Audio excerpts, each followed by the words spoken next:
핫 뜨거 뜨거 핫 뜨거 뜨거 핫 뜨거 뜨거 핫 뜨거 뜨거 핫 뜨거 뜨거 핫 뜨거 뜨거 핫 쉬지 않고 뛰는 내 심장. 네, 앞서 전해드리기도 했던 우리 경제의 큰 뇌관입니다. 부동산 프로젝트 파이낸싱 PF 문제죠. 관련한 대책이 오늘 발표된다고 합니다.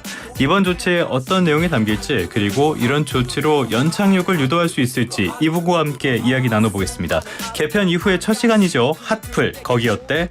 송승현 도시와 경제대표 스튜디오에 모셨습니다. 대표님 어서 오십시오. 네, 안녕하세요. 이렇게 개편 이후에 처음 보시게 됐는데요. 네. 앞으로도 부동산 이슈, 투자 소식 잘 전해주시면 감사하겠습니다. 네, 각오 한마디 부탁드릴게요. 가고요. 지금 부동산 시장이 예. 얼어붙었다가 조금 살아나고 있고 거래량도 조금 늘어나고 있는 그런 상황인데 여러 위기들이 아직 남아 있는 예. 그런 상황이라 의사결정하는데 어려움들 많이 겪을 거예요. 그래서 이 프로그램 통해 가지고 의사결정하는데 도움을 줄 수 있도록 하겠습니다. 아유, 감사합니다. 네. 위기 이야기 하셨으니까 네. 위기로 바로 가겠습니다. 네. 부동산 PF 항상 문제가 되고 있죠. 네. 네. 일단은 많은 분들이 들어는 보셨지만 잘 모르는 분들도 있을 것 같아요. 네. 부동산 PF가 뭡니까? 부동산 PF라면 예. 말 그대로 프로젝트 파이낸싱인데 어떤 사업 개발 사업을 하는 예. 프로젝트를 담보로 해서 사업을 추진을 하는 그런 방식이에요. 그래서 어떤 사업의 주체를 놓고 보통 이제 분양자가 있고 또 금융사가 있고 예. 시공사가 있고 또 시행사가 이렇게 그렇죠. 구조가 있잖아요. 다들 각각의 역할들을 합니다. 시행사는 땅을 구입을 해서 토지에 관련된 일들을 하고 네. 시공사는 그 토지 위에다가 건축물을 짓겠죠. 네. 그래서 그 건축을 가지고 분양자들이 분양을 받고 분양 대금을 상환하는 그런 구조. 그런데 그 사업의 규모에 따라서 돈이 크다 보니까 금융사들 같은 경우가 이제 돈을 제공하는 그런 역할들을 네. 합니다.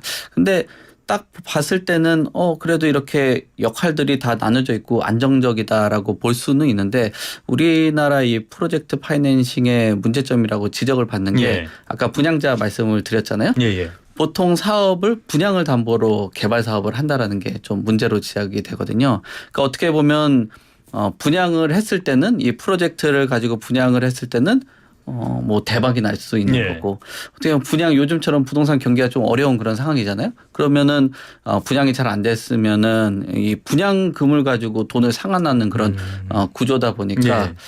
굉장히 좀 부실할 수가 있겠죠. 해외 같은 경우는 어떤 플랜트라든지 개발 사업에 대한 기반 시설이나 다양한 도로 항만 이런 것들을 하면서 자금 흐름 그리고 돈의 흐름을 가지고 어떤 프로젝트를 한다라는 거가 있다라면 우리나라는 거의 한 80-90% 정도는 이 분양을 담보로 해서 개발 사업을 하다 보니까 많은 사람들이 이게 분양성이 어떠냐 또 분양 시장이라든지 어떤 건설 시장 이런 것들을 바라보면서 한다. 그러니까 전체적으로 봤을 때는 안정적인 흐름을 담보로 해서 프로젝트가 간다라기보다는 앞으로 분양이 다 예. 되면 이거는 다 돈 청산이 된다. 이런 구조로 가다 보니까 좀 불안정한 또 부동산 경기가 좀 차갑게 식었을 때는 굉장히 좀 위험한 리스크가 예. 있는 사업이라고 봐야 되겠죠. 제가 2008년에 금융부에 있었거든요. 네. 그때 한참 리먼 사태 터지고 난리 났을 네. 때 부동산 PF 문제가 터졌을 때 나왔던 지적이 지금이랑 똑같습니다. 아, 그래요? 달라진 게 없어요.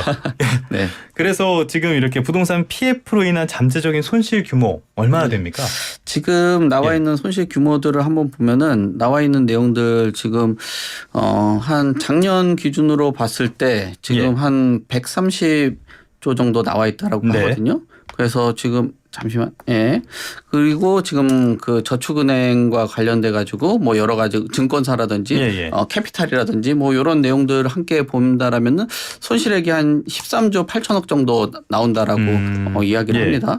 그리고 금감원 자료 따르면은 지금 부동산 PF 관련돼 가지고 연체율이 한 2.7% 정도 되거든요. 그게 2022년 말 예. 기준으로 했을 때는 1.51% 정도 급등한 그런 수준이라고 해요. 그리고 예. 지금 작년 말 기준으로 했을 때 136조 정도 되는데 여기서 이제 본 PF를 가지고 기존의 앞에 있는 그 브릿지를 상환하는 그런 구조거든요. 예. 그러니까 앞단에 있는 그런 구조죠. 그러니까 브릿지 규모는 한 30조 이상 정도 되다 보니까 여기 지금 들어가는 돈만 봐도 지금 내 집장만 하는데 한 몇 억만 올라가도 불안불안하다라고 평가들을 받고 네. 수요자들은 겁을 내는데 그럼요. 지금 이 앞에서 136조 30조 한다라는 거는 사실상 뭐 아무리 금융에 대한 그 규모가 크다라고 해도 지금 봤을 때는 뭐 부피가 굉장히 부풀어 오르는 뭐 그런 규모라고 봐야 될 것 같습니다. 네. 그래서 지금 태영건설 사태까지 터지면서 위기설이 계속 나오고 있잖아요. 지금 그래서 PF 현장이 만약에 무너진다, 그러면 어디가 가장 큰 타격을 입을 걸로 보세요? 뭐 지금 상황에서는 무너진다라고 해서 피해 안 보는 구조가 없을 것 같아요. 앞서서도 PF 구조에 대해서 설명을 드린 것처럼 시공사는 사실 그 우리나라 프로젝트가 뭐 토지나 땅을 담보로 하는 개념도 있지만 시공사가 보증을 해줘서 그 시공사를 믿고 금융사에서 돈을 빌려주는 그런 구조. 시행사는 아무래도 작으니까. 그렇죠. 그렇기 때문에 지금 시행사는 시행사 나름의 어떤 뭐 리스크가 있고요. 또 시공사는 그거보다 더 보증을 해준 상황이기 때문에 지금 시공사에 대한 리스크도 상당히 큽니다. 근데 그 시공사에 대해서 시공 보증을 통해 가지고 금융사에서 돈을 나갔는데 그 지금 분양사 금융권 같은 경우도 상당 부분 뭐 전이가 될 수 있다라고 보여져요. 다만 이런 그 사업의 안정성 부분에 보면 앞서서 말씀드린 것처럼 저축은행이라든지 증권사 같은 경우는 사업을 좀 공격적으로 하는 경향들이 있어요. 그래서 증권사라든지 저축은행 이런 쪽으로 만약에 피해가 간다라고 하면 이쪽으로 좀 갈 가능성이 있고요. 또 사업이 잘 안 간다면 아까 프로젝트 파이낸싱의 구조에서도 말씀드린 것처럼 분양자들 같은 경우도 사업이 제대로 안 간다면 뭐 입주가 지연된다든지 본인들이 사업하는 그 분양받았던 사업장까지도 못 갈 수 있다라고 보입니다. 그러니까 앞서서 말씀드린 그 구조의 시행사, 분양자, 그다음 시공사, 금융권 뭐 모두가 다 리스크로 전이가 될 수 있다라고 보여지는데 다만 그래도 지금 상황에서는 뭐 지금 분양 경기라든지 부동산 경기가 작년보다는 좀 회복되는 국면에 있기 때문에 그 리스크의 크기는 조금 축소가 좀 되지 않을까 뭐 그렇게 보여집니다. 그러니까 이렇게 좀 문제가 있을 가능성은 있지만 그렇다고 해서 소위 말하는 시스템 리스크까지 전이되지 않을 것 같다. 네, 저는 그렇게 보고 있습니다.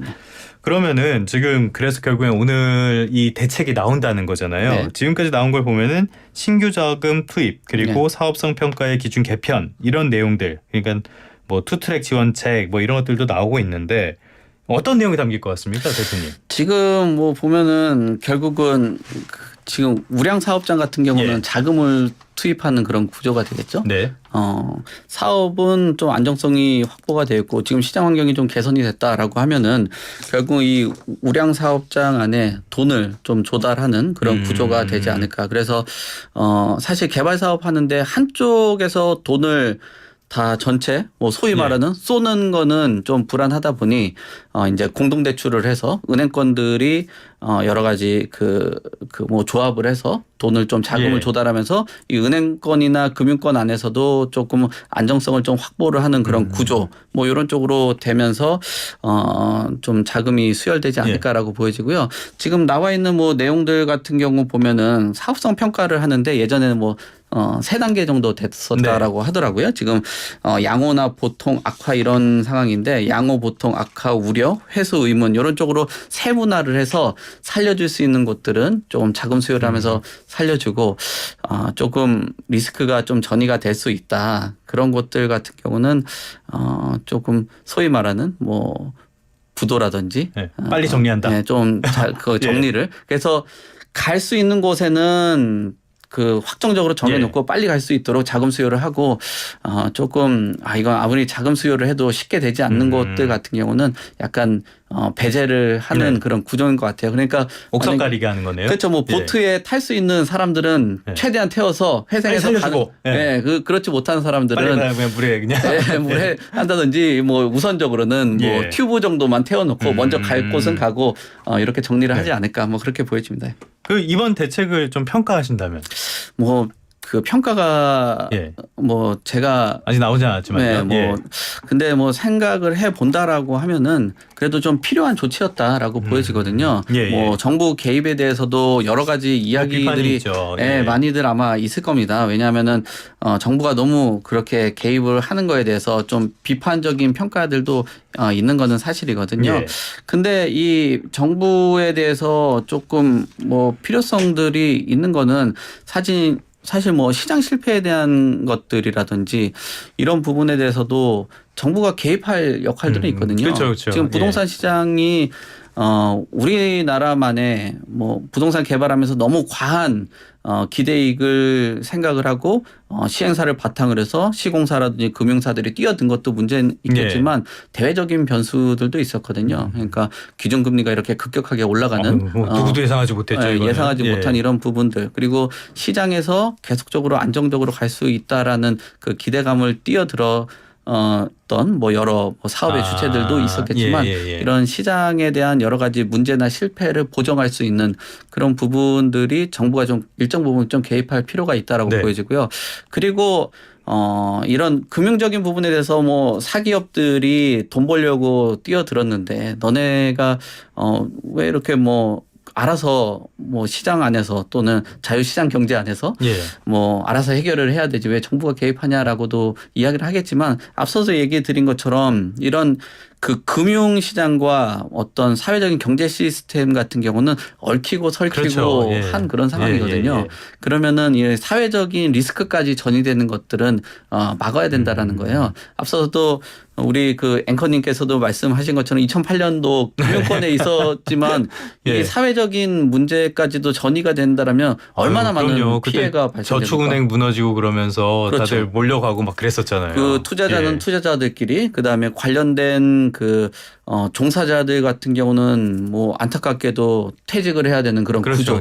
관련된 그 뭐 식구들과 자녀들 같은 경우도 굉장히 안타까운 거죠. 그리고 분양을 바탕으로 해서 어떤 자금들이 나온 사람들 같은 경우 또 자금이 회수가 안 된다라는 거는 굉장히 어려움을 겪고 있나요? 거기에 또 분양 시장까지도 받고서 뭐 내 집 마련 정말 어렵게 하신 분들 같은 경우 또 집에 들어가지 못하는 그런 구조까지도 있다 보니까 물론 그 이 사업 구조 안에서는 뭐 실패한 것들은 망가지는 게 맞는데 최소한의 그런 망가지는 과정 안에서도 손실되는 부분들 또 최소화하는 것도 역할인 거고요. 그리고 아까 말씀한 것처럼 여러 가지 그 상황들이라든지 정부가 대책들을 마련을 해서 살릴 수 있고 또 이런 그 자금이 좀 부족했던 것들 같은 살릴 수 있는 것들은 최대한 살려야 되는 거죠. 아까 그 난파선 얘기한 것처럼 살릴 수 있는 그 구조할 수 있는 역할들은 최대한 구조하는 게 또 정부의 역할이라고 봅니다. 그래서 좀 적절하고 필요한 시기였다. 다만 그 너무 어떤 한쪽 측면에서는 빨리 나왔어야 되는데 어떤 한쪽 측면에서는 내버려 뒀어야 되는데라고 할 수 있겠지만 옥석도 가려야 되는 그 과정도 있고 또 이런 시장 안에서의 그 움직임 동향이라든지 주택 동향 뭐 이런 것들도 전반적으로 참고를 해야 되고 금융권에서도 나갈 수 있는 자본들 뭐 이런 것들도 전반적으로 봐야 되기 때문에 필요한 조치가 적절하게 좀 나왔다라고 볼 수 있을 것 같습니다. 그 조금 다른 이야기로 넘어가서요. 앞서서 부동산 시장이 조금 나아지고 있다라고 말씀을 초대해 주셨잖아요. 그런데 그 국내 건설 수주액이 크게 줄었다 이런 소식까지 전해지고 있거든요. 이거 어떤 상황인 거예요? 나아지는 거예요, 아니에요? 지금 수주액이 줄어들었다라는 거는 뭐 부동산 시장의 침체 국면이라고는 봐야 되겠죠. 근데 이게 그 수주액 전반적으로 봤을 때는 지금 이런 그 부동산 수주라는 게 이제 인허가라든지 자금 이런 부분들도 존재를 하거든요. 그러니까 자금 부동산 시장이 좀 더 좋아지면은 금융권이라든지 어떤 뭐 증권사나 이런 쪽에서도 개발 사업하는데 자금들도 들어가게 되고요. 그다음에 건설 업계 같은 경우도 부동산 경기가 조금 더 회복 국면에 있다라고 하면 적극적으로 좀 수주를 하지 않을까라고 보거든요. 그래서 올해 1분기 대비했을 때는 한 2분기, 3분기 정도는 지금 물론 침체 국면이긴 하겠지만 지금보다는 좀 개선되지 않을까 뭐 그렇게 보여집니다. 그 지금 그 부동산 시장이 전반적으로 약간은 개선된다. 라고 말씀을 하셨는데 사실 뜨거운 데도 있어요. 전세. 이쪽은 뭐 물량 구하기도 지금 굉장히 어렵다면서요. 예, 그렇습니다. 지금 뭐 아무래도 지금 전세가 상승의 요인에 대해서 여러 가지 얘기들이 있는데 첫 번째로 보면 주택 가격에 대한 부담이 있다 보니까 아무래도 이 내 집 마련이 어려워서 전세를 선택하는 경향들도 있고요. 일종의 그럼 대기 수요라고 봐야 되는 거예요? 그렇죠. 예. 그다음에 비아파트 시장이 뭐 전세 사기로 어려움을 좀 겪었잖아요. 그런 어떤 비아파트 시장의 그 전세 수요들이 아파트 쪽에 쏠림 현상들이 나타나면서 예. 이런 문제들도 나타나고 있는 것 같고요. 그리고 지금 부동산 시장 안에서도 지금 실거주 중심으로 부동산 시장을 조금 형성을 해놨거든요. 예. 어떤 다주택자라든지 투자 시장이 아직까지 형성이 되지 않았어요. 다주택자나 투자 수요들이 내 집 마련 외적으로도 집을 여러 가지 여러 채를 매입을 하고 또 시장에 좀 풀어줘야 되는 그런 네. 상황들도 있는데 지금은 아직 그 실거주 중심으로 시장이 형성되다 보니까 시장에서 좀 전세 물량이라든지 좀 입주 물량들 이런 부족한 요인들도 좀 꼽을 수 있을 것 같습니다. 그러면은 제가 지금 실수요자고 네. 집을 구해야 되는데 네. 집을 사야 되나요? 전세를 알아봐야 되나요? 지금 타이밍에서. 지금 상황에서는 예. 저 개인적으로는 내 집 마련을 할 수 있는 여건이 좀 된다라고 된다. 하면은 예. 좀 내 집 마련을 하는 것도 일정 부분 시기가 되지는 않았나라고 예. 개인적인 그 의견을 좀 드립니다. 왜냐하면 뭐 그 하반기 들어서 그 금리 인하에 대한 이슈가 있거든요. 근데 그렇죠. 뭐 예. 조금씩 2월된다라고는 해도 시나리오를 본다라면은 2월되는 거지 더 올라간다라는 시나리오는 좀 그렇죠. 덜하거든요. 예. 고점은 일단 온 건 맞는 것 같아요. 예, 그러면은 내 집 마련하는 데 있어서 조금 유리한 환경이 됐다. 그리고 신생아 특례를 활용해서 뭐 내 집 마련하면 한 1% 정도의 예. 그 수준, 최저금리는 그 정도까지 수준이 되거든요. 그러면은 내 집 마련하는 데 있어서 환경이 좀 조성이 됐다. 그리고 전세 가격이 높다라는 거는 결국 매매 수요로 전이될 수 있는 그런 수요들도 여전히 시장에 내포가 되어 있다 보니까 네. 아직까지 이런 물량들이 좀 있을 때 이 시장 안에서도 좀 옥석을 가려서 내 그 어떤 생애 주기에 맞는 그 다음에 그 투자보다는 예. 본인의 생활 반경에 맞는 뭐 요 정도 주택을 구입을 하는 거는 좀 적절한 시기가 아닌가 뭐 그렇게 보여집니다. 여건이 되면은 나쁘지 않은 시기다. 네, 그렇습니다. 예. 알겠습니다. 오늘 개편 뒤 첫 시간이었는데 어떠셨습니까? 네, 뭐 편안하게 진행자께서 진행을 해주셔서 좀 편하게 말씀드렸습니다. 아, 예, 저도 말씀 잘 들었습니다. 지금까지 송승현 도시와 경제 대표와 이야기 나눠봤습니다. 오늘 말씀 고맙습니다. 네, 감사합니다.